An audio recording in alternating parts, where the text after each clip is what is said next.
Oke, assalamualaikum warahmatullahi wabarakatuh. Kita lanjut video pembelajarannya dari materi sebelumnya, di mana materi sebelumnya kita bahas masalah kelas. Oke, sekarang kita akan bahas masalah konstruktor. Konstruktor itu apa? Konstruktor itu semacam metode atau cara bagaimana kita membuat pembuatan sebuah objek dari kelas itu terkesan lebih simpel dibanding cara biasa. Untuk pengertian lebih jelasnya mungkin bisa search di Google saja. Saya lanjut ya. Kita langsung saja untuk pembuatan sebuah konstruktor. Nama sebuah konstruktor itu harus sama dengan nama kelasnya. Kalau kelasnya mahasiswa, berarti konstruktornya juga harus mahasiswa. Kita buat sysout. Sysout. Kita tes dulu. Ini adalah konstruktor. Kita tes jalankan. Run. Kita lihat. Sebentar ya, saya clear dulu. Oke, saya jalankan ulang. Oke, lihat konstruktor. Dia pertama kali dibuat. Jadi gini, konstruktor itu bisa dibilang juga sebuah metode yang kayak tadi saya bilang untuk mempersingkat objek ya, atau mempersimpel objek. Dan dia itu dipanggil pertama kali ketika aplikasi dijalankan. Jadi intinya itu konstruktor dipanggil pertama kali ketika pertama kali ketika aplikasi dijalankan. Kayak gini. Ini kan dia panggil mahasiswa dari kelas mahasiswa. Dia akan jalankan duluan konstruktornya baru masuk ke datanya. Oke, kayak gitu. Kita lanjut dulu. Ini saya hapus dulu ya, karena kita tidak butuh. Ini juga saya tutup dulu, saya komentari. Ya, kita lanjut. Ini adalah konstruktor. Sekarang kita buat parameternya di konstruktor. Ini bebas ya, tipe datanya string, kemudian nama variabel. Nama variabelnya bebas. Tapi ingat, dia ini berurutan ya. Karena ini pertama kali saya tulis, berarti dia merujuk ke sini, ke nama. Makanya saya string, karena di sini juga string kan. Kemudian nama variabelnya bebas. Koma, integer. Berarti ini merujuk ke nilai. Berarti saya buatkan variabel b saja. Oke, ini saya tutup dulu. Sekarang kita buat isinya konstruktor.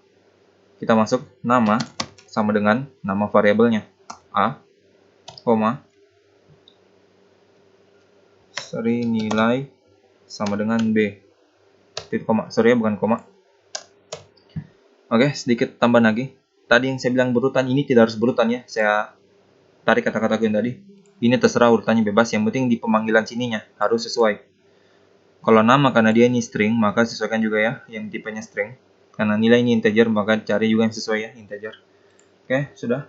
Sekarang kita tes buat di sini. Buat konstruktornya. Di sini kita langsung isikan datanya. Ini merujuk pertama kali ya, nama. Berarti misalnya Ella, koma, merujuk ke nilai. Nilainya misalnya 78.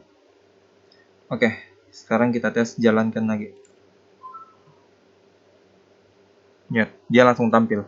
Jadi kayak gini, dia lebih membuat simpel ya. Kita tidak perlu buat lagi m titik nama, m nilai kayak gitu ya. Hanya memperingkas lah. Jadi misalkan kalau kita ingin tambah objek baru lagi, tinggal copy saja lagi. Tinggal M2. Ganti datanya, misalkan gua. Ini juga tinggal copy, paste. Tinggal tambah variabelnya. Kayak gitu. Ya gitu ya, konstruktor. Dia mempersingkat atau mempersimpel. Jadi kayak gini saja, konstruktor cukup sampai sini. Yang kayak gini. Dia mirip-mirip fungsi lah. Kayak gini kan, kalau di C++ kemarin struktur data kan kita nggak bisa buat kayak ginian. Kita cuma bisa buat beginian kalau di struct. Oke, kita lanjut lagi. Sedikit lagi ya tambahan. Ini kan kalau kita buat, misalkan kita buat data lagi, atau buat objek baru, kita harus nambah objeknya sehingga kita harus nambah tampilannya juga gini. Kita harus repeat terus, kita harus mengulang tampilannya. Di konstruktor juga kita bisa singkat. Ini kita nggak perlu ya. Kita langsung masukkan di konstruktornya. Jadi kita tinggal tulis system out print line. Nah, merujuk ke nama ini, nama variabel, nama, titik koma. Ini berarti nilai. Ya sudah, kayak gini. Sekarang kita tinggal panggil saja. Ini saya tutup dulu, kita nggak butuh. Udah, kita tes jalankan. Lihat, dia langsung muncul. Kita nggak perlu sysout lagi. Jadi kalau kita butuh satu data lagi, kita tinggal tambah saja nama variabelnya kayak gini. Misal kita butuh satu data lagi,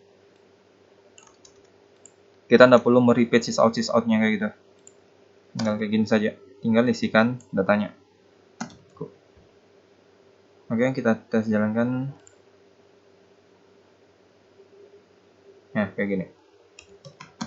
Oke, sampai sini saja dulu ya untuk video pembelajaran masalah konstruktor. Kalau ada yang ingin ditanyakan, silakan hubungi. Atau kita diskusi di grupnya saja. Oke, sekian. Assalamualaikum warahmatullahi wabarakatuh.